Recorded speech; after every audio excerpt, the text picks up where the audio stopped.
बिस्मिल्लाहिर्रहमानिर्रहीम। अस्सलाम वालेकुम स्टूडेंट्स, उम्मीद है कि आप सब हैरियत से होंगे। आज हम chapter number 5 plus chapter number 6 का जो फर्स्ट हाफ है वो डिस्कस करेंगे। चैप्टर नंबर 6 से ऑनवर्ड हमारे पास प्रैक्टिकल्स हैं। चैप्टर नंबर 5 में कुछ इंपॉर्टेंट एमसीक्यूज हैं। बाकी डेटाबेस का जो चैप्टर नंबर 6 है और जो चैप्टर नंबर 7 है ये प्रैक्टिकल के लिए इंपॉर्टेंट है एंटी टेस्ट के वाले से। इसके अंदर सिर्फ कुछ टर्म्स हैं वो मैं आपको बताऊंगा, वही सिर्फ आपने याद रखनी है। उसके बाद फिर सी लैंग्वेज है। सी लैंग्वेज में से ज़्यादा पेपर आता है, ज़्यादा एमसीक्यू सी लैंग्वेज में से आते हैं, तो उनके ऊपर फिर हम डिस्कशन करेंगे। ठीक हो गया। तो चैप्टर नंबर 5 जो है वो आज हमने पहले स्टार्ट करना है, उसके बाद फिर चैप्टर नंबर 6 जो है वो भी साथ कर लेंगे, क्योंकि आपको पता है कि चैप्टर नंबर 5 बहुत ही छोटा सा चैप्टर है और 3 से 4 पेजेस हैं उसके अंदर बस, और वो जल्दी से कवर हो जाएगा। उसके बाद फिर हम चैप्टर नंबर 6 की तरफ मूव करेंगे और जो मेन उसके टर्म्स हैं उनको हम सीख लेंगे। ठीक है, तो सबसे पहले हमारे पास chapter number 5 introduction to Microsoft Access. अब माइक्रोसॉफ्ट एक्सेस है क्या?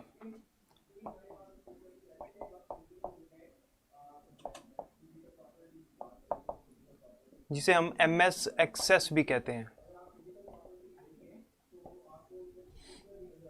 एक चीज़ समझ लें और इसको अपने ज़हन में बिठा लें कि मैंने आपको चैप्टर नंबर 1 में भी बताया था कि जो डेटाबेस है, जो हमारे पास डेटाबेस है ना, जो हम डेटाबेस बनाते हैं, इसको बनाने के लिए मार्केट में बहुत सारे सॉफ्टवेयर्स अवेलेबल हैं जिनके अंदर हम डेटाबेस क्रिएट करते हैं। उन सॉफ्टवेयर्स को DBMS कहते हैं। हमने पढ़ा था कि collection of programs which is used to create database is called DBMS, database management system. तो मार्केट में बहुत सारे वेंडर्स हैं। वेंडर होता है बेचने वाला, कंपनी, अदारा, ऑर्गेनाइजेशन। तो बहुत सारे वेंडर्स हैं जिन्होंने डेटाबेस के सॉफ्टवेयर्स बनाए हुए हैं जिनमें हम डेटाबेस क्रिएट करते हैं, जिन्हें हम DBMS कहते हैं, यानी DBMS सॉफ्टवेयर बहुत सारे। लेकिन हमारे कोर्स में जो है वो है MS एक्सेस, माइक्रोसॉफ्ट वालों का बनाया हुआ एक डेटाबेस के लिए जो DBMS सॉफ्टवेयर है वो है MS एक्सेस। तो हमने जो कोर्स में पढ़ना है चैप्टर नंबर 5, 6 और 7, इन तीनों में अब MS एक्सेस हम स्टार्ट कर रहे हैं। चैप्टर नंबर 4 तक आपको ये सिखाया गया कि डेटाबेस में काम करते कैसे हैं। सॉफ्टवेयर कोई भी हो लेकिन उसके अंदर काम करना आना चाहिए हमें, मतलब डेटाबेस क्रिएट कैसे करते हैं, उसकी नॉर्मलाइजेशन कैसे करते हैं, की किसे कहते हैं, प्राइमरी की क्या होती है, फिर डेटाबेस के अंदर हमें कंसिस्टेंसी कैसे बरकरार रखनी है, रेफरेंशियल इंटीग्रिटी क्या होती है। तो डेटाबेस को सीखना है पहले हमने, जो हमने चैप्टर नंबर 4 तक सीखा। उसके बाद अब हम किसी प्रैक्टिकल की तरफ मूव कर रहे हैं। अभी तक हमने डेटाबेस बनाया नहीं था। चैप्टर नंबर 5 में अब हम बाकायदा किसी सॉफ्टवेयर के अंदर काम करेंगे। ठीक है, तो चैप्टर नंबर 4 तक जो भी था हमारा वो सारा का सारा थ्योरी थी। उसके अंदर हमने सारा ये देखा था कि डेटाबेस एक्चुअली बनता कैसे है।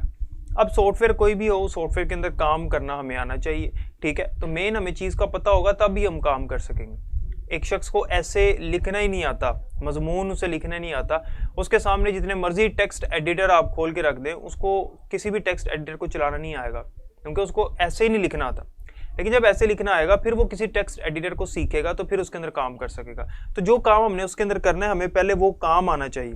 तो चैप्टर नंबर 4 तक आपको वो काम सिखाया गया, डेटाबेस है क्या वो समझाया गया। अब चैप्टर नंबर 5 से ऑनवर्ड आगे MS एक्सेस ये सॉफ्टवेयर स्टार्ट हुआ है बाकायदा, जिसके अंदर हम काम करने वाले हैं। ठीक हो गया। तो माइक्रोसॉफ्ट एक्सेस जो है MS एक्सेस, ये बेसिकली एक डेटाबेस का सॉफ्टवेयर है और इसको कहा जाता है, इसे ये सिंपल DBMS नहीं है। ये बात ये देख ले, ये MCQ है इंपॉर्टेंट, इसको याद रखना है आपने कि MS एक्सेस जो है ये एक सिंपल DBMS नहीं है, DBMS, बल्कि ये RDBMS है। RDBMS से मुराद है रिलेशनल डेटाबेस मैनेजमेंट सिस्टम। यहाँ पे R का मतलब है रिलेशनल। रिलेशनल से क्या मुराद है? ऐसा डेटाबेस सॉफ्टवेयर जिसके अंदर हम टेबल्स को आपस में रिलेट कर सकते हैं, रिलेशनशिप बना सकते हैं, ऐसे DBMS को RDBMS कहा जाता है। तो MS एक्सेस जो है वो एक्चुअली एक RDBMS है, यानी इसके अंदर हम टेबल्स को आपस में लिंक कर सकते हैं, उनका आपस में हम ताल्लुक बना सकते हैं, उनको रिलेशनशिप में लेकर आ सकते हैं। तो इसके अंदर हम ये सारे काम कर सकते हैं। अब MS एक्सेस का थोड़ा सा इंट्रोडक्शन है, इसके अंदर मेन पॉइंट्स हैं और वो इतना मुश्किल नहीं है, आसान सा काम है, उसको फिर पढ़ के तो फिर आगे चलते हैं हम। ठीक हो गया जी। अच्छा जी सर, जो टेस्ट स्केड्यूल आया है उसमें कंप्यूटर के टेस्ट तो है नहीं। अच्छा, वो कंप्यूटर के टेस्ट जो हैं वो स्केड्यूल में मैंने भी देखा था ऐड नहीं है, लेकिन वो ऐड हो जाएंगे, आपको उसका शेड्यूल में मिल जाएगा कंप्यूटर का। वो आज मैं बता देता हूँ इनको, तो मेरे ख्याल बताया हुआ है। बहरहाल वो जो है ना वो आपको कंप्यूटर का अलग से मिल जाएगा, ठीक है। तो अलग से कंप्यूटर का जो शेड्यूल है वो भी आपको मिल जाएगा। तो बाकी आप लेक्चर पे फिलहाल ध्यान दें। अच्छा, तो RDBMS जो है रिलेशनल डेटाबेस मैनेजमेंट सिस्टम, इसके अंदर हम टेबल्स को आपस में लिंक कर सकते हैं, ज्वाइन कर सकते हैं। अब MS एक्सेस जो है ये एक ऐसा सॉफ्टवेयर है, एक ऐसा डेटाबेस का सॉफ्टवेयर है जिसके अंदर हम ग्राफिकली डेटाबेस क्रिएट करते हैं। मतलब इसका जो इंटरफेस है वो GUI है, ग्राफिकल यूजर इंटरफेस है। मतलब हर चीज़ को कोई भी काम हमने करना है, आइकन्स, मेन्यूज, पॉइंटर्स वगैरह एक्सेट्रा, ये चीज़ें हैं, हमने सिर्फ क्लिक करना है और हमारा काम हो जाना। तो बड़ा ईजी इसका इंटरफेस है और आप लोगों ने चूंकि इंटर में पढ़ा भी हुआ है, आपको पता होगा इसके बारे में। अच्छा, इसके अंदर हमारे पास कुछ बने बनाए डेटाबेस भी मौजूद होते हैं। कुछ इसके यहाँ पे उसने फ़वाइद लिखे हुए हैं, कुछ इसकी कैरेक्टरिस्टिक्स, प्रॉपर्टीज लिखी हुई हैं। जैसे वो कहते हैं MS एक्सेस के अंदर हमें सैम्पल डेटाबेस मिलते हैं, मतलब बने बनाए डेटाबेस हैं, मतलब बने बनाए टेबल्स हैं, बने बनाए, उनके ऊपर प्राइमरी की भी लगी है, अंदर फील्ड्स भी पहले से बनी हुई है, हमने सिर्फ उनके अंदर जो है वो डाटा पुट करना है, ठीक है। उसके बाद विजर्ड क्या होता है? विजर्ड होता है स्टेप बाय स्टेप प्रोसीजर। याद रखना है आपने, विजर्ड किसे कहते हैं? विजर्ड होता है एक स्टेप बाय स्टेप प्रोसीजर जिसके जरिए से हम किसी भी डेटाबेस को क्रिएट करते हैं। लाइक ये देखें, वो कहते हैं it makes very easy to create database, you can choose from several examples of database in the database wizard for such storage uses and contact information, inventory controller, ledger and so on. You can create and then modify this database to meet your own needs. वो कहता है, अच्छा मैं आपको इसकी simple सी मिसाल देता हूँ, आपको विजर्ड की समझ आ जाएगी। अगर आप किसी सॉफ्टवेयर को इंस्टॉल करें तो आपके सामने एक डायलॉग बॉक्स आता है, उसके अंदर आप नेक्स्ट करते हैं, फिर नेक्स्ट नेक्स्ट नेक्स्ट नेक्स्ट करते हैं, तो नेक्स्ट नेक्स्ट करते रहते हैं, स्टेप बाय स्टेप आपको वो आगे लेकर जाता है। इसे हम विजर्ड कहते हैं। तो विजर्ड होता है step by step procedure. Software खुद आपसे पूछ रहा है कि यहाँ पे क्या करना है, यहाँ पे करना है। पहले वो पूछता है नाम क्या रखना है, फिर वो पूछता है कहाँ पे सेव करना है, फिर वो आपसे पूछता है कि इसके अंदर प्राइमरी की लगानी है। तो एक एक चीज़ आपसे खुद पूछता है, इस चीज़ को हम डेटाबेस विजर्ड कहते हैं। तो MS एक्सेस के अंदर विजर्ड भी हमारे पास मौजूद होता है। हमने स्टेप बाय स्टेप एक प्रोसीजर से गुजरना, ईजिली हम अपने काम कर सकते हैं। और जब वो एक दफ़ा टेबल क्रिएट हो जाता है, जब टेबल क्रिएट हो जाता है, बाद में भी अगर चेंजिंग करनी है, वो उसने ये यहाँ पे कहा है लास्ट वाली लाइन में, वो कहता है अगर मॉडिफाई करना है, मॉडिफाई का मतलब होता है चेंज करना, याद रखना आपने। तो जब हमने बाद में भी चेंज करना है तो हम उसको इजीली चेंज कर सकते हैं, ठीक है। विजर्ड के बाद आगे है keys to understand the structure. Keys to understand the structure, इसका मतलब यह है कि इसके अंदर कुछ ऐसी कीज हैं जो हमने डेटाबेस बनाया हुआ है, उसको अंडरस्टैंड करना हमारे लिए आसान होता है। इसके अंदर ऐसे टर्म्स है, ऐसी वो आइकन्स बने होते हैं जिन पे क्लिक करने से हमें वो डेटाबेस का स्ट्रक्चर दिखा देता है कि डेटाबेस असल में बना कैसे हुआ है, किस टेबल का किसके साथ रिलेशन है। जैसे हमने डाटा डिक्शनरी पढ़ी थी, आपको याद हो चैप्टर नंबर 1 में, कि डाटा डिक्शनरी क्या होती है, एक डिटेल डिस्क्रिप्शन होती है हमारे डेटाबेस की, हम डेटाबेस बनाते कैसे हैं, ठीक है। तो इसके अंदर वो कीज हैं जिनके जरिए हम ये काम करते हैं। उसके बाद है Microsoft office integration. Office integration का मतलब मैंने आपको पहले भी बताया था, मैं फिर बता रहा हूँ। इंटीग्रेशन का मतलब होता है कंबाइन करना, इकट्ठा करना, उसे जोड़ना, ठीक है। तो इंटीग्रेशन, माइक्रोसॉफ्ट ऑफिस इंटीग्रेशन का क्या मतलब है? माइक्रोसॉफ्ट ऑफिस के अंदर जितने सॉफ्टवेयर होते हैं, आपको पता होगा माइक्रोसॉफ्ट ऑफिस एक पैक है, उसको हम जब इंस्टॉल करते हैं तो उसके अंदर माइक्रोसॉफ्ट वर्ड भी हमें मिलता है, जो आपने फर्स्ट ईयर में चैप्टर नंबर 8 पढ़ा। माइक्रोसॉफ्ट एक्सेल भी हमें मिलता है, जो फर्स्ट ईयर में चैप्टर नंबर 9 था। माइक्रोसॉफ्ट पावर पॉइंट भी है, जो आपने पढ़ा नहीं हुआ। और एक होता है माइक्रोसॉफ्ट एक्सेस, ये भी उसके अंदर ही होता है। वो कहता है कि MS एक्सेस के अंदर रहते हुए अगर आपने ऑफिस की जो बाकी फाइल्स हैं, लाइक माइक्रोसॉफ्ट वर्ड है, एक्सेल है, पावर पॉइंट है, उन किसी फाइल को इसके साथ कंबाइन करना है, लिंक करना है, तो आप वो भी कर सकते हैं। ईजियर प्रोग्रामिंग, इसके अंदर आप अगर ग्राफिकल यूजर इंटरफेस के थ्रू काम नहीं करना चाहते तो इसके अंदर SQL यानी स्ट्रक्चर्ड क्यूरी लैंग्वेज की भी सहूलत मौजूद है। आप कोडिंग के जरिए भी ये काम कर सकते हैं, ठीक है। अच्छा जी, उसके बाद नेक्स्ट है जी कॉमन स्टैंडर्ड्स। फिर ये आपको पता है रिडंडेंसी का मतलब समझ लें। रिडंडेंसी का मतलब होता है डुप्लीकेशन ऑफ डाटा।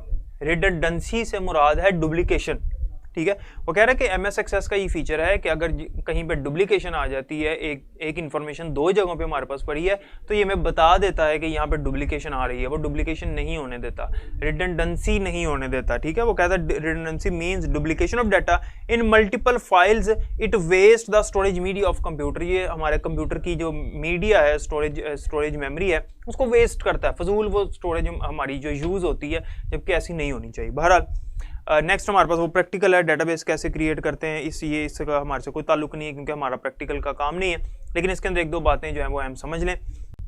जब भी हम कोई डेटाबेस क्रिएट करते हैं, MS एक्सेस की बात कर रहा हूँ, ठीक है। अब हम जो बात कर रहे हैं वो इस सॉफ्टवेयर की कर रहे हैं, MS एक्सेस की। वो कहते हैं MS एक्सेस के अंदर हम जब भी डेटाबेस क्रिएट करते हैं तो वो जो फाइल बनती है उसका नाम हमने जो मर्जी रखा हो, लेकिन उसकी जो एक्सटेंशन होती है वो होती है .mdb। ये आपने एक्सटेंशन याद रखनी है, MCQ है। वो पूछ सकता है माइक्रोसॉफ्ट एक्सेस में डेटाबेस की एक्सटेंशन क्या होती है उस फाइल की, वो होती है MDB, माइक्रोसॉफ्ट डेटाबेस। MDB से मुराद है माइक्रोसॉफ्ट डेटाबेस, ठीक है। तो जब भी हम कोई फाइल क्रिएट करते हैं वो किसी भी लोकेशन पे स्टोर करें तो फाइल के नाम के बाद एक डॉट लगता है, उसके बाद जो एक्सटेंशन होती है उसकी वो है MDB। अच्छा, अब वो कहता है कि जब हम डेटाबेस को क्रिएट करते हैं तो उसके अंदर हमारे से 3 चीज़ें जो हैं वो पूछी जाती हैं। वो कहता है कि क्या आपने न्यू डेटाबेस क्रिएट करना है, बिल्कुल ब्लैंक हो, आप नए सिरे से काम करना चाहते हैं, या आपके पास जो पहले से बने बनाए टेम्पलेट्स हैं। याद रखिएगा कि MS एक्सेस के अंदर कुछ बने बनाए टेम्पलेट्स मौजूद होते हैं। टेम्पलेट्स होते हैं बनी बनाई चीज़ें, बना बनाया पहले डेटाबेस। फॉर एग्जांपल बैंक का डेटाबेस है, वो पहले से उसके अंदर पड़ा होगा, ठीक है, बना हुआ है सारा, कस्टमर इनवॉइस और अकाउंट्स, ये वो सारा। हमने जो सा टेबल हमें चाहिए हमारी रिक्वायरमेंट के मुताबिक उसको हमने पिक कर लेना है, जो सी फील्ड हमें चाहिए उनको हमने पिक कर लेना है। तो ये क्या है, बना बनाया टेम्पलेट है, उसके अंदर सिर्फ हमने डाटा पुट करना होता है बाद में। एक टेम्पलेट है जो बना बनाया, ठीक है। उसके बाद वो कहता है जैसे अब इसके अंदर एक एजुकेशनल इंस्टीट्यूट है, हॉस्पिटल है, बैंक है और एक इनवॉइस है, एम्प्लॉयज़ हैं, इनकी चीज़ें ये बनी बनाई चीज़ें पहले हमारे पास पड़ी हुई। तो वो कहता है एक तरीका इसके अंदर ये होता है कि आप बनी बनाई चीज़ों में सिर्फ डाटा पिक कर लें और अपना सिर्फ डाटा आपने उसके अंदर पुट करना है, आपने सिर्फ डाटा वो टेबल बने बनाए ले लेने। तीसरी चीज़ वो कहता है कि अगर आप जब डाटाबेस क्रिएट करते हैं वो आपसे पूछता है कि क्या आपने जो डाटाबेस पहले कोई क्रिएट किया उसी को तो नहीं दोबारा ओपन करना। तो उसके लिए ओपन की ऑप्शन होती है, open an existing document, open an existing file. तो उसके ज़रिए से भी हम ये अपना डाटाबेस क्रिएट कर सकते हैं। फिर वो कहता है आप विज़र्ड से भी कर सकते हैं, ठीक है, स्टेप बाय स्टेप प्रोसीजर से आप गुजरेंगे। फिर उस विज़र्ड के अंदर वो आपसे पूछा कोई टेम्पलेट तो नहीं पिक करना, कोई टेम्पलेट पिक करना है तो वहाँ से भी आप कर सकते हैं। बहरहाल इसमें जो मैंने बातें बताई सिर्फ यही समझने के लिए हैं ECAT के हवाले से। उसके बाद जो इंटरफेस होता है MS एक्सेस का, उसके अंदर कुछ चीज़ें समझ लें। जिस तरह माइक्रोसॉफ्ट वर्ड का मैंने इंटरफेस बताया था उसी तरह से इसके अंदर भी मेन्यूज़ वगैरह होते हैं। सबसे ऊपर टाइटल बार होती है, उसके नीचे मेन्यू बार होती है, उसके नीचे टूल बार होती है, ठीक है। उसके बाद सबसे नीचे स्टेटस बार होती है। उसी तरह से सारा है। एक चीज़ यहाँ पे नहीं है, टॉप लेफ्ट कॉर्नर पे एक आपको नजर आएगा प्रोग्राम कंट्रोल आइकन, एक की का निशान बना होगा, चाबी बनी होगी।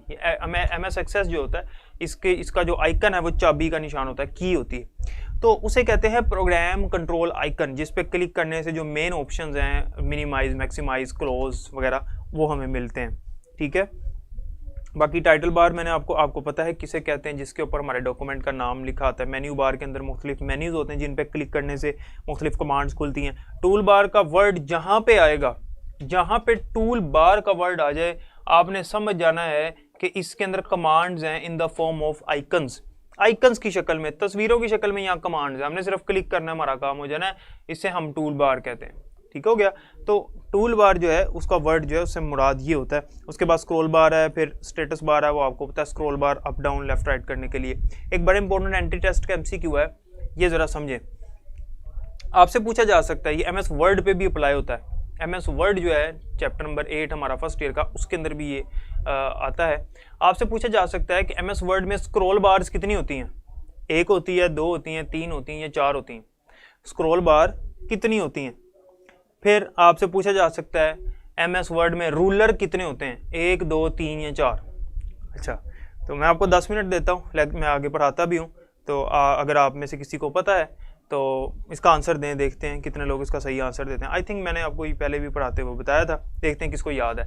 तो मैं दोबारा पूछ रहा हूँ आपसे, MS वर्ड में या इसके अंदर MS एक्सेस के अंदर स्क्रॉल बार्स कितनी होती हैं और रूलर कितने होते हैं। 1, 2 ऑप्शन है, 1, 2, 3, 4 दोनों के यही ऑप्शन है।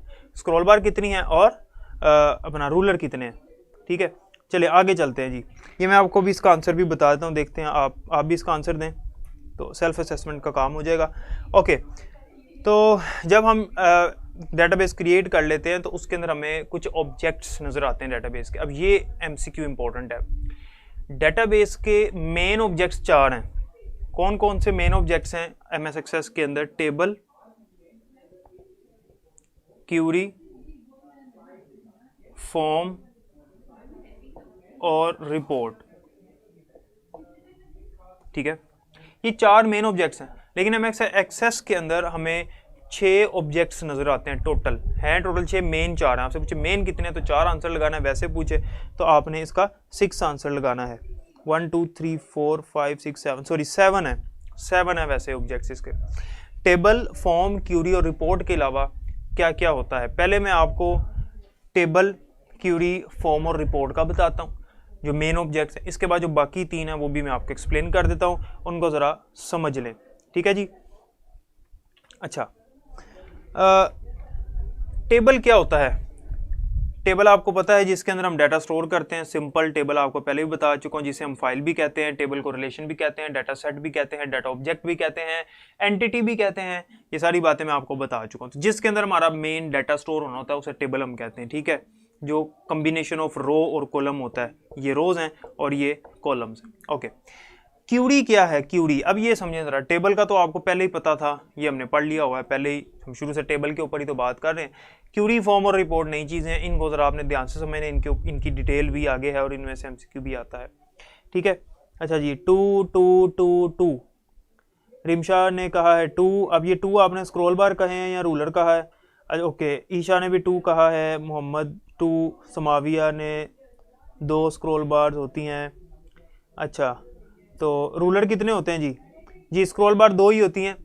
और स्क्रॉल बार कहाँ कहाँ पे होती हैं और रूलर कहाँ कहाँ पे होते हैं? ये ज़रा ये भी एक क्वेश्चन है।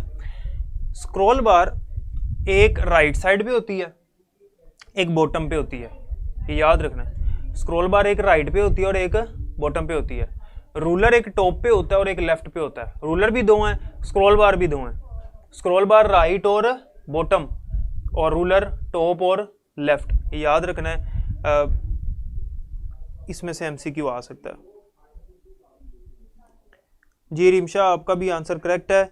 अब इनकी पोजीशंस याद रखनी जो मैंने आपको बताई हैं। ठीक है, ओके, तो आगे चलते हैं। अच्छा, अब ये क्यूरी, फॉर्म और रिपोर्ट समझ लें जरा, इधर ध्यान करें जरा। क्यूरी क्या होती है? Query is a question like statement. Query is a question like statement. Query basically word निकला है इंक्वायरी से। इंक्वायरी करना, किसी चीज के बारे में पूछना, कोई चीज सर्च करना, किसी चीज के बारे में इंक्वायरी करना। ठीक है, इसे क्यूरी कहते हैं। Query is a question like statement. ठीक हो गया, क्वेश्चन लाइक स्टेटमेंट होती। अब यहाँ पे डेटाबेस में क्या इसका काम है? जब भी हमने, ये मैं आसान अल्फाज में आपको बताने लगा हूँ, पहले जो मैंने आपको बताया वो किताबों में जो लिखा वो बताया, query is a question like statement, it's like a inquiry और सर्च टूल। तो आसान अल्फाज में अगर मैं आपको समझाऊं तो वो ये है कि जब हमने अपने टेबल में से, किसी भी टेबल में से कोई स्पेसिफिक डाटा, कोई स्पेसिफिक रिकॉर्ड, कोई स्पेसिफिक फील्ड हमने सर्च करनी है तो हम क्यूरी लगाते हैं। क्यूरी बेसिकली सर्च करने के लिए होता है, आसान अल्फाज में बताया आपको। अच्छा, बड़ी इंपॉर्टेंट बात, क्यूरी जब हमारे सामने आ जाती है, टेबल में से मैंने एक स्पेसिफिक रिकॉर्ड सर्च किया। फॉर एग्जांपल ये टेबल है, इसका रिकॉर्ड है 1 2 3, ये रोल नंबर ये था। मैंने सर्च किया रोल नंबर 2, ये रोल नंबर 2 है, ये रोल नंबर 2। या फॉर एग्जांपल मैंने सर्च किया अली नाम, नेम मैंने सर्च किया अली। मैंने कहा अली के जितने स्टूडेंट्स अली नाम के वो सारे सामने आ जाए। फर्ज करते हैं 5 स्टूडेंट्स थे, तो 5 स्टूडेंट्स का रिकॉर्ड निकल के सामने आ जाएगा। अब यहाँ पे सवाल ये पैदा होता है कि क्यूरी से जो इन्फॉर्मेशन निकल के सामने आती है वो किस फॉर्म में होती है, किस शक्ल में होती है। तो आपने याद रखना है, क्यूरी जो है वो उसी फॉर्म में निकल के सामने आती है जिस फॉर्म में टेबल है, मतलब टेबल वाली ही शक्ल सामने आती है क्यूरी की। ठीक है, इसे कहते हैं डाटा शीट व्यू, याद रखना है। जो टेबल का व्यू होता है उसे कहते हैं डाटा शीट व्यू। ये चैप्टर नंबर 9 में आपने पढ़ा है, फर्स्ट ईयर में स्प्रेडशीट के अंदर, वो भी डाटा शीट ही होता है ना, स्प्रेडशीट डाटा शीट ही होती है। तो combination of rose and columns. तो क्यूरी असल में टेबल के अंदर से निकल के आती है, शक्ल भी उसकी टेबल की तरह ही होती है। ऐसा नहीं है कि वो अलग उसका एक दिखने का तरीका, वो उसी तरह से टेबल की शक्ल में आती है। तो आपसे पूछा जा सकता है कि query is displayed in the form of data sheet view. ठीक है जी, ओके। तो ये हो गई जी क्यूरी। फॉर्म क्या है? फॉर्म आपने देखा है, ये जब आपने campus.pk पे रजिस्टर किया था आपके सामने एक फॉर्म आ गया था, first name, last name, email address, phone number etcetera, class वगैरह जो भी। तो वो क्या था, वो फॉर्म था। जब आपने वो फॉर्म एंटर कर दिया तो अब वो जो first name, last name, email address, password, फिर उसके बाद वो आपका फ़ोन नंबर, ये सारी चीज़ें क्या हैं, फील्ड्स हैं ना आपकी। अगर आप इसको रिलेट करें इस डेटाबेस से तो फील्ड्स है ना, नेम, क्लास, सेक्शन, फील्ड्स है। तो फील्ड आपके सामने इस वे में थी कि इजीली आप डाटा एंटर कर सकें। अब अगर मुझे बताएं कि टेबल की शक्ल में आपके सामने दे देते, जिस तरह टेबल में डाटा स्टोर करना, आप कहते हैं भाई यहाँ अपना लिखें, नाम लिखें या सेकंड नेम लिखें या ईमेल लिखें या एड्रेस लिखें या फ़ोन नंबर लिखें, तो एक अजीब सा मतलब वो इंटरफेस मज़ेदार नहीं था। तो फॉर्म की शक्ल में जब उन्होंने आपको दिया तो आपके लिए डाटा एंटर करना भी आसान हो गया। लाइक फेसबुक के ऊपर भी ऐसे होता है, जीमेल के ऊपर भी ऐसे होता है, कहीं पे भी अकाउंट बनाते हैं फॉर्म आते हैं, उसे फॉर्म कहते हैं। तो जब आपने सबमिट किया ना, सबमिट, तो यहाँ campus.pk वालों के पास जो डेटाबेस है स्टूडेंट्स का, वो टेबल में आके स्टोर हुआ डाटा। एक्चुअली आपने एंटर फॉर्म में किया लेकिन पीछे आके टेबल में स्टोर हुआ है, इसलिए कहते हैं टेबल बैकएंड होता है। बैक पे टेबल में डाटा सारा स्टोर हो रहा होता है, लेकिन फ्रंट एंड कहते हैं हमारे फॉर्म को, फॉर्म फ्रंट एंड है। शो हमें फ्रंट पे फॉर्म नजर आ रहा है, हम डाटा एंटर करके सबमिट करते हैं, लॉगिन करते हैं, साइन अप कर देते हैं, जो भी फेसबुक, जीमेल या यहाँ पे आपने किया। एक्चुअली डाटा कहाँ स्टोर हुआ, जाके इनके पास टेबल में स्टोर हुआ ऑटोमेटिकली। एक स्टूडेंट ने रजिस्टर किया तो रोल नंबर 3 पे आके उसका रिकॉर्ड स्टोर हो गया, नया आएगा तो रोल नंबर 4 पे। पीछे टेबल में ही डाटा स्टोर हो रहा है, पीछे डाटा टेबल में स्टोर हो रहा है, लेकिन आगे जो है वो फॉर्म की शक्ल में जो है वो उनसे डाटा लिया जा रहा है, इसे फॉर्म कहते हैं। तो अगर हम चाहें तो फॉर्म भी क्रिएट कर सकते हैं। ठीक हो गया, समझ आ गई इतनी। अब आगे है रिपोर्ट। रिपोर्ट एक बड़ा अच्छा फीचर है इसका, MS एक्सेस का। इसका मतलब ये होता है कि हम रिपोर्ट कार्ड जैसे होता है जनरेट कर सकते हैं। रिपोर्ट का मकसद होता है कि ऑन स्क्रीन डाटा देख लेना एक फॉर्मेटेड वे में। फॉर्मेटेड वे से मुराद है कि एक हमने उसका फॉर्मेट सेट किया होता है कि इस तरह से हमें दिखाना। जैसे रिजल्ट कार्ड होता है, आपको पता है कि आपको स्कूल्स में, कॉलेजेस में आपको रिजल्ट कार्ड आपका दिया गया। तो जैसे आपको रिजल्ट कार्ड मिला है, क्या हर बच्चे का इस तरह उनके पास रिकॉर्ड स्टोर था पहले? नहीं, उनके पास टेबल में स्टोर था। टेबल के अंदर से एक रिकॉर्ड को निकाला, एक स्टूडेंट के रिकॉर्ड को निकाला और उसको रिपोर्ट कार्ड की शक्ल में रिप्रेजेंट कर दिया, उसको प्रेजेंट करके उसका प्रिंट लेके उसके हैंड ओवर कर दिया कि भाई ये तुम्हारी रिपोर्ट है, ये तुम्हारा रिजल्ट कार्ड। तो जो रिजल्ट कार्ड होता है वो बेसिकली रिपोर्ट है। तो किसी एक रिकॉर्ड की अगर हमने रिपोर्ट तैयार करनी है, जो कि हमने उसका जो फॉर्मेट है वो पहले सेट किया हुआ है, जैसे कॉलेज का पीछे बैज नज़र आए, ऊपर कॉलेज का नाम लिखा नज़र आए, वगैरह वगैरह, परसेंटेज, ये वो सारा। तो वो सारी चीज़ें जो थी वो पहले से सेट की हुई हैं। सिर्फ यहाँ से रिकॉर्ड निकलेगा, उसके अंदर फिट हो जाएगा और उसका प्रिंट निकाल के हम दे देंगे। तो ये मेन 4 ऑब्जेक्ट्स हैं डेटाबेस के अंदर। अब यहाँ पे एक बात समझें ज़रा कि टेबल, क्यूरी, फॉर्म और रिपोर्ट। टेबल के अंदर डाटा एंटर भी किया जा सकता है, डिलीट भी किया जा सकता है, चेंज भी किया जा सकता है।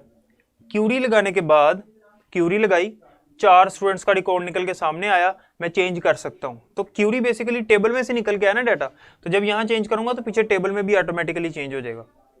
क्यूरी के अंदर अगर हम चेंज करते हैं तो पीछे टेबल से भी चेंज हो जाता है, या डिलीट करते हैं, नया एंटर करते हैं, सब कुछ हो सकता है। फॉर्म के अंदर भी यही है, फॉर्म में हम नया रिकॉर्ड एंटर करते हैं, पीछे टेबल में जाके एंटर हो जाता है। कोई रिकॉर्ड चेंज करते हैं वो भी चेंज हो जाता है, कोई इशू नहीं। जैसे आपने अपना पासवर्ड चेंज करना है तो आपने कहा जी कि चेंज पासवर्ड, तो आपके सामने वही फॉर्म आ गया, चेंज नेम। तो आपने जब नेम चेंज किया तो पीछे जो हमारे पास आपका डाटा रिकॉर्ड आपका हमारे पास टेबल में पड़ा हो, वहां पे भी चेंज हो जाएगा। तो फॉर्म और क्यूरी का बेसिकली लिंक होता है इस टेबल के साथ। लेकिन ये जो रिपोर्ट है इसका काम सिर्फ इतना है कि डाटा निकाल के सामने एक फॉर्मेटेड वे में देखना, उसका प्रिंट लेना। इसमें हम चेंजिंग नहीं कर सकते, डिलीट नहीं कर सकते, एंटर भी नहीं कर सकते। ठीक हो गया। अच्छा जी, तो ये मेन 4 ऑब्जेक्ट्स थे MS एक्सेस के। अब बाकी जो 3 ऑब्जेक्ट्स हैं वो क्या हैं? एक ऑब्जेक्ट है जी इसका पेजेस, ठीक है, और एक ऑब्जेक्ट है इसका मैक्रोज, और उसके बाद है मॉड्यूल। अच्छा, अब पेजेस क्या है? पेजेस से मुराद ये होता है कि डाटाबेस के अंदर मुख्तलिफ पेजेस हमने क्रिएट करने हैं। वो है आपके कोर्स में, इसने बुक में लिखा भी नहीं हुआ कि क्या है पेजेस।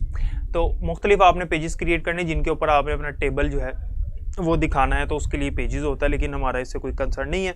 मैक्रोज और मॉड्यूल्स को समझें जरा। मैक्रोज और मॉड्यूल्स क्या हैं? ये इंपॉर्टेंट MCQ के हवाले से दोनों है।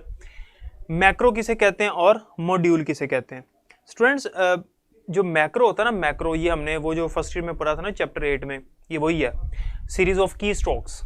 यानी एक चीज़ अगर हमने बार बार रिपीट करनी है तो उसके लिए हमें सहूलत दी गई कि हमें नहीं करना पड़ता, वो खुद ही कर देता है। फॉर एग्जाम्पल ये जो रोल नंबर है, अगर मैं लिख रहा हूँ 1 2 3 4 5 6 एक असेंडिंग ऑर्डर में लिखता जा रहा हूँ, तो मैं अगर इसके सेटिंग कर दूंगा ना तो वो ऑटोमेटिकली इसको एक असेंडिंग ऑर्डर में चला देगा, मुझे बार बार उसको लिखने की जरूरत नहीं पड़ेगी। ये इसका जो फीचर है इससे कहते हैं मैक्रो। मॉड्यूल क्या है? मॉड्यूल बेसिकली एक VBA कोड होता है। उसने यहाँ पे लिखा हुआ है कि module contain object that store VBA code. VBA का मतलब होता है विजुअल बेसिक एक्सेस। एक ये जो MS एक्सेस है ना, MS एक्सेस ये विजुअल बेसिक लैंग्वेज में बना हुआ है। विजुअल बेसिक जो लैंग्वेज है ना उसमें ये सॉफ्टवेयर बना हुआ है। तो अगर हमने इसका कोड देखना है, सॉफ्टवेयर का कोड नहीं, जो हम डेटाबेस बना रहे हैं उसकी कोडिंग जो SQL के अंदर की थी, मैंने आपको बताया ना कि इसके अंदर SQL की सहूलत भी मौजूद है। जो लोग ग्राफिकली काम नहीं करना चाहते, जो कोडिंग के जरिए करना चाहते हैं, वो भी कर सकते हैं। तो मॉड्यूल आप खोलेंगे तो आपको हर काम के जो पीछे कोडिंग है वो मिल जाएगी। आप कोडिंग के जरिए भी अपना डेटाबेस स्टोर कर सकते हैं। ठीक है, तो ये इसके 4 ऑब्जेक्ट्स थे और ये चैप्टर जो है हमारा यहाँ पे कंप्लीट होता है। और उसके बाद नेक्स्ट जो है वो हमारे पास चैप्टर नंबर 6 है। चैप्टर नंबर 6 जो है इसमें table and query. Chapter number 6 table और क्यूरी पे है, प्रैक्टिकल है कि टेबल कैसे क्रिएट करते हैं, क्यूरी कैसे क्रिएट करते हैं। चैप्टर नंबर 7 जो है वो फॉर्म और रिपोर्ट के ऊपर है। स्टूडेंट्स आज हम चैप्टर नंबर 6 हाफ पढ़ लेंगे क्योंकि चैप्टर नंबर 6 बहुत लेंथी चैप्टर है, तो इसके अंदर हाफ आज हम करेंगे और हाफ इसको हम कल करेंगे और चैप्टर नंबर 7 भी कल कर लेंगे साथ ही, क्योंकि चैप्टर नंबर 7 जो है उसके अंदर ज़्यादा पढ़ने वाला काम नहीं है ECAT के हवाले से। उसमें से MCQ नहीं कभी आया, कभी भी नहीं आया। Okay, tables and queries. Table कैसे क्रिएट करते हैं? सिंपल। अब मैं जो आपको चीज़ें बताऊंगा, जो टर्म्स बताऊंगा, जो MCQs बताऊंगा, उनको नोट डाउन करते जाएं आप। चैप्टर 6 में जो MCQ के वाले से चीज़ें वो मैं बता रहा हूँ वो आप देखते जाएं साथ साथ। पहले तो उसने टेबल के बारे में लिखा हुआ है, आपको सब कुछ पता है। उसने टेबल की प्रॉपर्टीज़ लिखी हैं, वो भी आपको पता है, चैप्टर नंबर 2 में पढ़ चुके हैं, वही प्रॉपर्टीज़ यहाँ पे भी हैं। उसके बाद वो कहता है डिग्री ऑफ रिलेशन और cardinality of relation. Degree of relation, relation से मुराद टेबल। मैं हर बार बताता हूँ जब भी वर्ड आता है, मैंने आपको बताया हुआ है रिलेशन से मुराद टेबल है और रिलेशनशिप से मुराद ताल्लुक है। तो डिग्री ऑफ रिलेशन और कार्डिनैलिटी ऑफ रिलेशन से क्या मुराद है? नंबर ऑफ फील्ड्स, एक टेबल में जितनी फील्ड्स हैं उसे उसकी डिग्री कहते हैं। जैसे फर्ज करते हैं इस टेबल में 3 फील्ड्स हैं, तो एक रोल नंबर है, क्लास और सेक्शन है फॉर एग्जांपल। अगर 3 है तो इसकी डिग्री क्या होगी? 3 होगी। और अगर 10 फील्ड्स हैं तो डिग्री होगी 10। और जो कार्डिनैलिटी होती है उसे कहते हैं नंबर ऑफ रिकॉर्ड्स। 15 रिकॉर्ड हैं तो 15 उसकी कार्डिनैलिटी है। 2000 रिकॉर्ड हैं तो 2000 उसकी कार्डिनैलिटी है। तो कार्डिनैलिटी कहते हैं नंबर ऑफ रिकॉर्ड्स को और डिग्री कहते हैं नंबर ऑफ फील्ड्स को। उसके बाद बेसिक टर्मिनोलॉजी में इसने वही सारी बातें लिखी हैं जो मैं आपको बता चुका हूँ कि टेबल की डेफिनेशन उसने लिखी है, ये एक दफ़ा आपने रीड कर लेना, ये सारा वही है। अच्छा, अब इसमें वो कहता है कि जो हमारे पास MS एक्सेस है ये हमें प्रोवाइड करता है IDE। जिस तरह MS वर्ड और MS एक्सेल हमें IDE प्रोवाइड करता है, ये भी IDE प्रोवाइड करता है। IDE क्या होता है? इसकी फुल फॉर्म याद रखनी है। IDE स्टैंड, ये टर्बो C++ जो आगे हम C लैंग्वेज पढ़ेंगे उसमें भी है। IDE stands for integrated development environment. Integrated development environment, ऐसा एनवायरनमेंट जिसके अंदर हम cut, copy, paste, delete, modification, insertion वगैरह सारे काम कर सकते हैं ग्राफिकल यूज़र इंटरफेस में, उसे हम IDE कहते हैं। तो MS एक्सेस हमें IDE प्रोवाइड करता है। ठीक है, उसके बाद जब भी हमने टेबल क्रिएट करना होता है, जब भी हमने टेबल बनाना होता है, तो टेबल क्रिएट करने की हमारे पास 3 ऑप्शन होते हैं, 3 तरीके हैं, 3 मेथड्स हैं। ठीक है, एक मेथड है डिज़ाइन व्यू,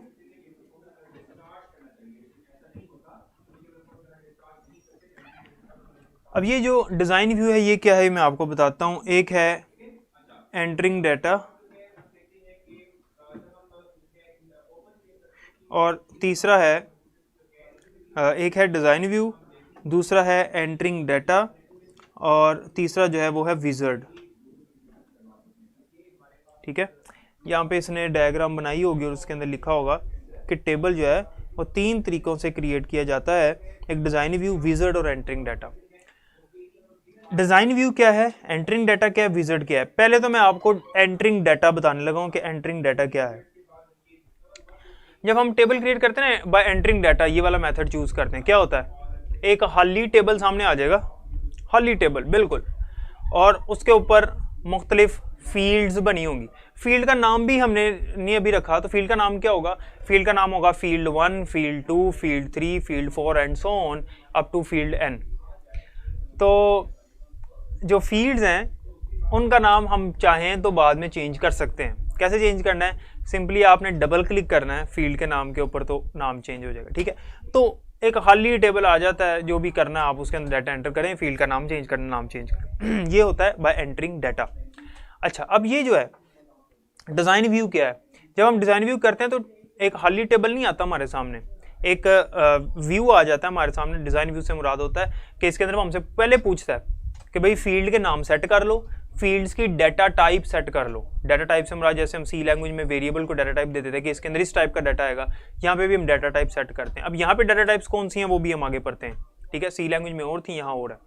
और तीसरी चीज़, वो नीचे कोई कंडीशन लगानी है, प्राइमरी की लगानी है, मतलब टेबल की जितनी भी सेटिंग करनी है आप पहले कर लें, बाद में टेबल आपके सामने आ जाएगा, बाद में आप इजीली उसके डाटा एंटर करें। ठीक है, और विजर्ड क्या है, विजर्ड का आपको पता है कि स्टेप बाय स्टेप हमसे पूछता है, कुछ बने बनाए टेम्पलेट्स होते हैं, वो कहता है कौन सा चूज करना है, हम चूज करते हैं, पूछता है प्राइमरी की लगानी या मैं हुडी लगा दूं, वो हम उसे कहते हैं हुडी लगा दो, हुडी लगा देता है। यानी इतना आसान ये विजर्ड है, नेक्स्ट नेक्स्ट नेक्स्ट नेक्स्ट करते रहते हैं, हमारा टेबल क्रिएट हो जाता है, बाद में उसका डाटा एंटर कर लेते हैं हम। ठीक है, अच्छा, तो अगर हम एंटरिंग डाटा के जरिए से टेबल में डाटा एंटर करें या विजर्ड के जरिए हमने टेबल बना लिया, अब टेबल में डाटा एंटर कर रहे हैं। अब अगर टेबल के ऊपर कोई कंडीशन लगानी है, लाइक प्राइमरी की लगानी है, उसके अंदर कोई चेंजिंग करनी, कोई एक्शन परफॉर्म करना है, तो फिर अगर हम चाहें तो डिजाइन व्यू में जा सकते हैं, दोबारा डिजाइन व्यू में जा सकते हैं। कैसे, यानी कि कंडीशन, क्योंकि डिजाइन व्यू के अंदर हम डाटा टाइप सेलेक्ट करते हैं, फील्ड का नाम चेंज करते हैं, कंडीशन वगैरह लगाते हैं कोई, तो डिजाइन व्यू में जाने के लिए एक ऊपर होता है व्यू बटन, ठीक है, जिसे हम कहते हैं स्विच व्यू। ये याद रखना है, टूल बार में ना एक स्विच व्यू होता है। अगर हम डिजाइन व्यू में हैं, स्विच व्यू वाले बटन पे क्लिक करेंगे तो हमें डाटा शीट व्यू में ले आएगा। डाटा शीट व्यू, दो व्यू होते हैं, design view, data sheet. Data sheet मैंने क्या बताया था, टेबल का व्यू जिसमें टेबल नजर आएगा, और डिजाइन व्यू क्या है, जिसके अंदर कंडीशन वगैरह अप्लाई करनी है, जिसमें डाटा टाइप सेट करनी है। ठीक है, उसके ऊपर पूरी सेटिंग करनी है टेबल की। तो अगर हम डिजाइन व्यू में है तो हम डाटा शीट व्यू में चले जाएंगे, डाटा शीट व्यू में तो डिजाइन व्यू में आ जाएंगे इस एक बटन के ऊपर क्लिक करने से। ठीक है जी, ओके। अच्छा सर, वीबी हाई लेवल लैंग्वेज है, हाँ जी काशान, वीबी हाई लेवल लैंग्वेज है, विजुअल बेसिक।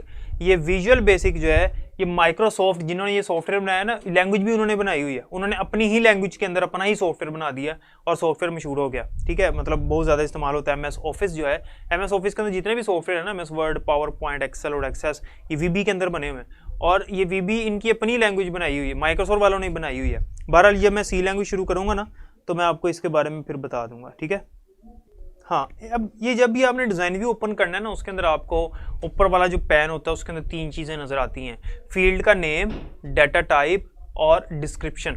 डिस्क्रिप्शन से मुराद होता है कि आपने अगर कोई कमेंट ऐड करना है, कोई अपनी याद दहानी के लिए कुछ, तो आप लिख सकते हैं, तो डिस्क्रिप्शन ऑप्शनल होती है। फील्ड का नाम और फिर डाटा टाइप जो है वो आपने सेलेक्ट करनी होती है। अगर आप नहीं सेट करते तो बाय डिफ़ॉल्ट जो डाटा टाइप है वो सेट हो जाती है। बाय डिफ़ॉल्ट डाटा टाइप क्या और बाकी क्या है वो मैं आपको बता देता हूँ। नेक्स्ट जो हमारा टॉपिक है वो यही है कि डाटा टाइप्स कौन कौन सी हैं। ठीक है, अच्छा, ये क्वेश्चन है जी, sir VB stands for visual basic for application और विजुअल बेसिक फॉर एक्सेस।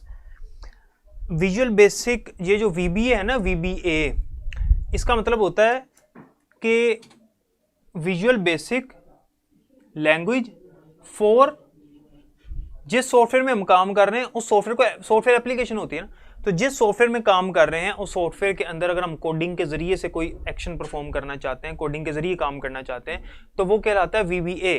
यानी इसको हम विजुअल बेसिक फॉर एप्लीकेशन भी कह सकते हैं, विजुअल बेसिक एक्सेस भी कह सकते हैं। क्यों? क्योंकि ये विजुअल बेसिक लैंग्वेज है किसके लिए? एक्सेस के लिए। ठीक है, तो अगर आपको MCQ आता है कि VBA की फुल फॉर्म क्या है, तो विजुअल बेसिक फॉर एप्लीकेशन ही आपने आंसर लगाना है। ठीक है, मेरा ख्याल ये बुक में है। तो VBA जो है, ये आपने इसमें visual basic for application answer लगाना है। VBA जो मैंने आपको बताया, विजुअल बेसिक एक्सेस, ये बेसिकली माइक्रोसॉफ्ट एक्सेस के अंदर चुके हैं, इस वजह से विजुअल बेसिक एक्सेस भी कई जगहों पे इसको कहा जाता है। बहरहाल लेकिन MCQ आएगा तो बेस्ट आंसर ECAT के हवाले से विजुअल बेसिक फॉर एप्लीकेशन ही होगा। ठीक है, अच्छा, अब ये जो डाटा टाइप्स हैं, ये ज़रा समझ लें ध्यान से। डाटा टाइप्स कि जो हम डाटा टाइप्स चूज़ करते हैं वो कौन कौन सी हैं और किस डाटा टाइप से क्या काम हम कर सकते हैं, और जिस भी फील्ड की हमने डाटा टाइप सेट की होगी और जो सी डाटा टाइप सेट होगी सिर्फ उसी तरह का डाटा उसमें एंटर हो सकता है, वरना वो वहाँ पे एरर दे देता है। ठीक है,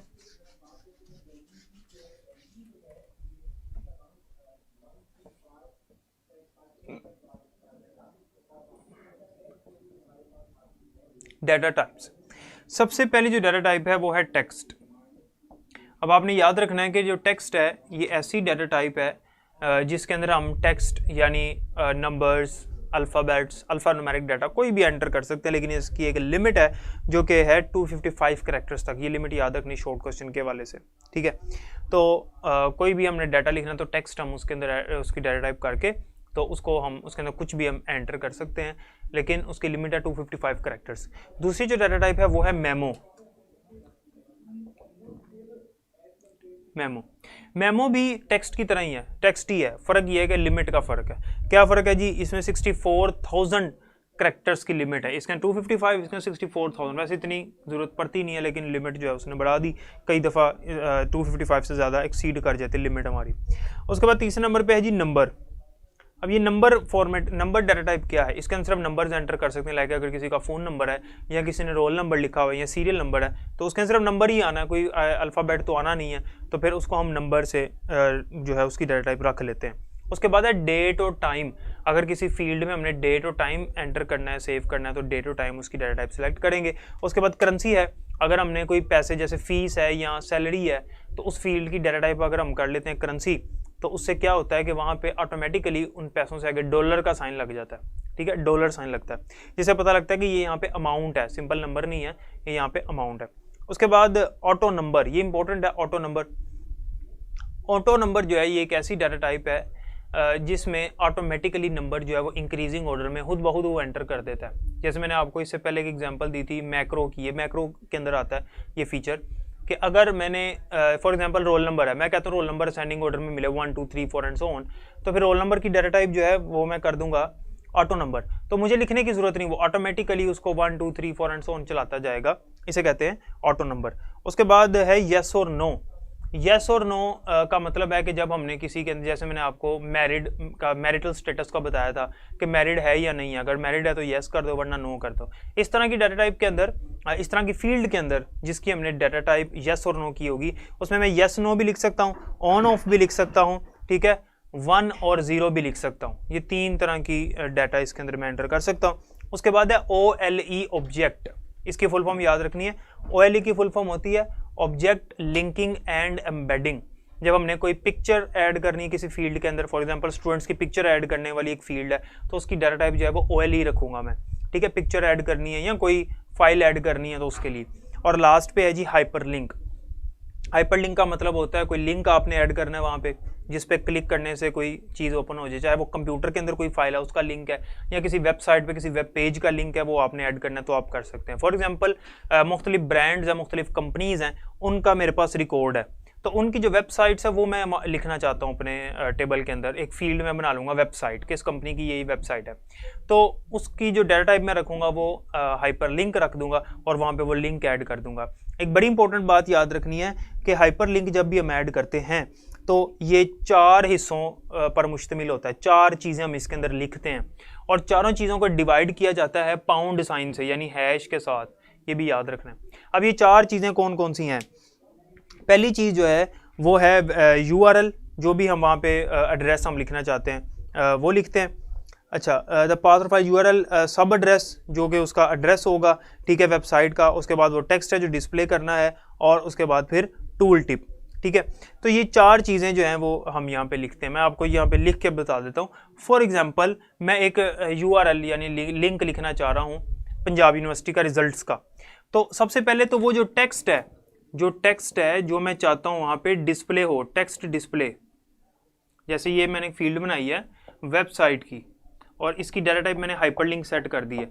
मैं चाहता हूँ यहाँ पे टेक्स्ट नजर आए click here, for example click here, ये टेक्स्ट यहाँ नजर आए, लेकिन लिखा नजर आ रहा है क्लिक हेयर, ये डिस्प्ले टेक्स्ट है, लेकिन इसके पीछे कोई ना कोई लिंक होगा, ठीक है। तो पहले मैं लिखूंगा क्लिक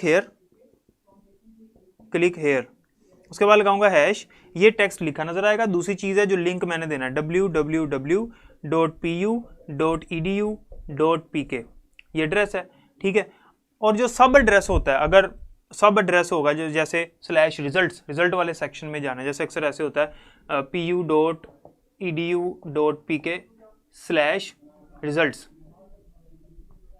तो ये सब एड्रेस है। अगर सब एड्रेस है तो आपने हैश लगा के यहाँ पे लिख देना है रिजल्ट्स। अगर सब एड्रेस नहीं है तो लिखने की ज़रूरत नहीं है। और लास्ट पे जो चीज़ आपने लिखनी होती है वो होती है टूल टिप। अब टूल टिप क्या है इस चीज़ को समझ लें। इसकी भी समझ आ गई, इसकी भी समझ आ गई, ये भी समझ आ गई। टूल टिप क्या है? टूल टिप का मतलब होता है कि आपने देखा होगा कि अगर हमें किसी चीज़ की समझ नहीं आ रही, विंडो के अंदर कोई चीज़ है, कोई आइकन पड़ा हुआ है, हम उसके ऊपर कर्सर लेके जाके छोड़ देना कुछ देर के लिए, तो एक येलो बॉक्स आ जाता है, उसके अंदर उसकी डिटेल लिखी होती है। फॉर एग्जाम्पल माई कंप्यूटर का आइकन होता है ना, माई कंप्यूटर का आइकन, उसके ऊपर आप कर्सर लेके जाके छोड़ दें, एक येलो कलर का बॉक्स आ जाएगा, उसके अंदर लिख देगा वो माई कंप्यूटर। या किसी फाइल के ऊपर जाके आप छोड़ दें, क्लिक नहीं करना, माई कंप्यूटर वो जो कोई फाइल है उसके ऊपर जाके छोड़ दें अपना कर्सर, तो वो आपको उस फाइल का साइज, उसका नाम, उसकी डेट वगैरह सारा कुछ बता देगा। इसे टूल टिप कहते हैं। अगर हमने कोई टूल टिप देनी है, फॉर एग्जांपल मैं चाहता हूँ कि यूज़र यहाँ कर्सर लेके आए तो वहाँ पे उसे नज़र आ जाए कि here is a website of this company, तो वो जो टूल टिप है वो लिखना चाहते हैं तो आप ये लिख दें। अब ये 4 चीज़ें लिखनी होती हैं, लेकिन इन चारों चीज़ों के अंदर सिर्फ एक चीज़ है जो कंपलसरी है, बाकी सारी ऑप्शनल है, वो है ये एड्रेस। कोई ना कोई URL तो होगा ना जो हमने वहाँ पे लिखना है, जिस पे क्लिक करने से कुछ आना चाहिए। डिस्प्ले टेक्स्ट अगर आप नहीं करते तो URL एज इट इज नजर आ जाएगा, URL, ठीक है। Uniform resource locator first year में पढ़ा हुआ हमने, जो कि एक लिंक होता है जिसे हम आम जुबान में लिंक कहते हैं। ये भी अगर है तो लिखेंगे, वरना ये भी ऑप्शनल है। टूल टिप भी देनी है तो दें, वरना इसको छोड़ दें। तो लेकिन अगर आपने सिर्फ ये लिखना है, ये भी नहीं लिखना, तो शुरू में हैश लगाना पड़ेगा। हैश लगा के फिर आप ये एड्रेस लिखेंगे, ताकि उसको पता लगे कि पहले जो चीज़ यहाँ पे मिस की है वो ये है। वरना वो जो आप डायरेक्ट ये चीज़ लिखेंगे ना, ये एड्रेस, ये चीज़, वो समझेगा कि डिस्प्ले टेक्स्ट है, इसको डिस्प्ले कर देगा लेकिन इसको लिंक नहीं समझेगा। तो पहले हैश लगाएंगे, उसे पता होगा हैश से पहले जो चीज़ छोड़ी है वो डिस्प्ले टेक्स्ट छोड़ी है, ये यहाँ पे URL ही है, ये यहाँ पे लिंक ही है, ठीक है। इस तरह से हमने इसको लिखना होता है। अच्छा, URL की फुल फॉर्म होती है बेटे uniform resource locator. Uniform resource locator, source नहीं, यूनिफॉर्म रिसोर्स लोकेटर। सर आज MCQs का टेस्ट नहीं होगा? टेस्ट तो होगा यार, ये लेक्चर तो समझ लो पहले। होगा MCQs टेस्ट भी होगा, अभी टाइम है, 5 मिनट और दे दो मुझे। चैप्टर 6 बहुत लेंथी है, इसको थोड़ा सा पढ़ लें, ठीक है। अच्छा, डाटा टाइप के अंदर एक बहुत इंपॉर्टेंट MCQ है, वो आपसे पूछ सकता है कि वो कौन सी डाटा टाइप है जो डिफ़ॉल्ट है, बाय डिफ़ॉल्ट। मतलब अगर हम सेट नहीं करते तो बाय डिफ़ॉल्ट कौन सी डाटा टाइप सेट होती है? वो है टेक्स्ट। टेक्स्ट एक डिफ़ॉल्ट डाटा टाइप है, अगर हम कोई चूज़ नहीं करते तो टेक्स्ट वो रख देता है। इसके अलावा एक बड़ी अहम बात, अगर आप एक टेबल क्रिएट करते हैं, तो डिज़ाइन व्यू में एक टेबल क्रिएट करते हैं, तो सबसे पहली जो फील्ड जो बाय डिफ़ॉल्ट खुद ब खुद सेट हो जाती है वो है ID। ID एक ऐसी फील्ड का नाम है जो ऑटोमेटिकली सेट कर देता है। इसके ऊपर वो प्राइमरी की भी खुद ही लगा देता है, और इसकी डाटा टाइप जो है वो ऑटो नंबर कर देता है सेट। वो आपसे पूछ सकता है कि बाय डिफ़ॉल्ट जो ID है, जो फर्स्ट फील्ड होती है बाय डिफ़ॉल्ट, फर्स्ट फील्ड वो ID होती है बाय डिफ़ॉल्ट, अगर हम ना रखें, उसके ऊपर प्राइमरी की लगा देता है और उसकी डाटा टाइप ऑटो नंबर कर देता है, ठीक है। ऑटोमेटिकली नंबर जनरेट होता रहता है। अगर हम अपनी मर्जी से चेंज करना चाहें तो कर सकते हैं, लेकिन ऑटोमेटिकली ये। और बाकी जो फील्ड हैं उनकी डिफ़ॉल्ट डाटा टाइप जो है वो टेक्स्ट ही है। आपसे पूछा जाए कि डिफ़ॉल्ट डाटा टाइप क्या है, तो टेक्स्ट पे आंसर लगाना है आपने, ठीक है। अच्छा जी,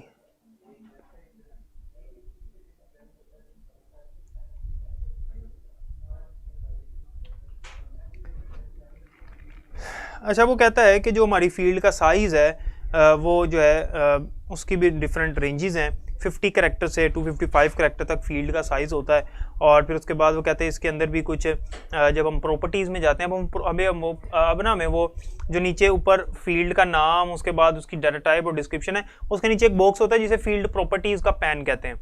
उस पैन के अंदर मुख्तलिफ कंडीशंस वगैरह अप्लाई करने की ऑप्शन होती है, लाइक फील्ड साइज़ हो गया। फील्ड साइज़ के अंदर जिस तरह से ये आपने खुद याद रखना है, ये टेक्स्ट बुक का पेज नंबर 68 है।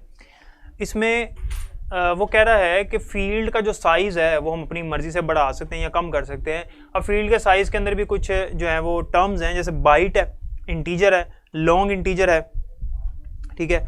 उसके बाद सिंगल है, डबल है, डेसिमल है। इनकी रेंजेस आपने वो याद करनी है, ये आपका काम है, ठीक है।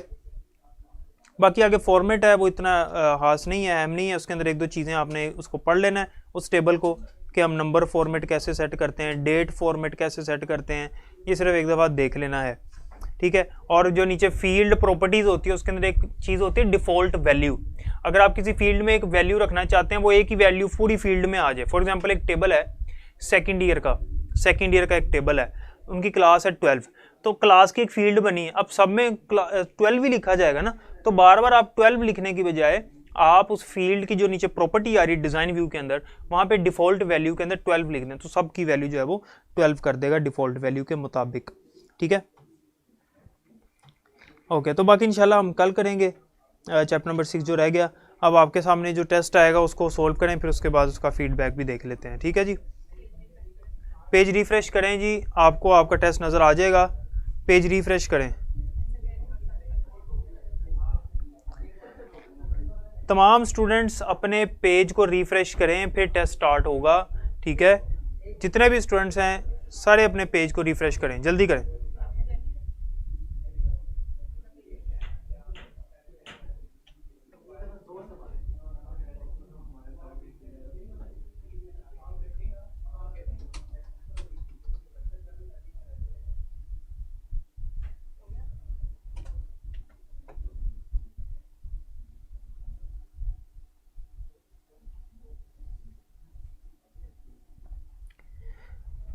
अच्छा जी, क्वेश्चन है जी कि सर अगर टेक्स्ट डाटा टाइप काशान, अगर हमने टेक्स्ट डाटा टाइप सेलेक्ट की हुई है उसके अंदर हम लिंक ऐड कर देंगे, तो जिस तरह से हाइपर लिंक के अंदर लिंक ऐड होता है उस तरह लिंक ऐड नहीं होगा, वो उसको टेक्स्ट ही समझेगा। उस लिंक पे क्लिक करने से वो किसी वेबसाइट पे नहीं जाने वाला। ठीक है, हाँ उस लिंक को कॉपी करके किसी ब्राउजर में जाके लिख सकते हैं। तो बेहतर ये कि जब आपने लिंक लिखना है तो आप उसकी डाटा टाइप जो है वो हाइपर लिंक कर लो। ठीक है, हाँ जी, हो गया। ओके, जिसको MCQs शो नहीं हो रहे वो पेज रिफ्रेश करें, मेरा ख्याल है कि अब हो जाने चाहिए। ठीक है जी, यहाँ मेरे सामने तो आ गए MCQs, अब आप भी अपने पेज को रिफ्रेश कर लें जिसको नहीं शो हुआ।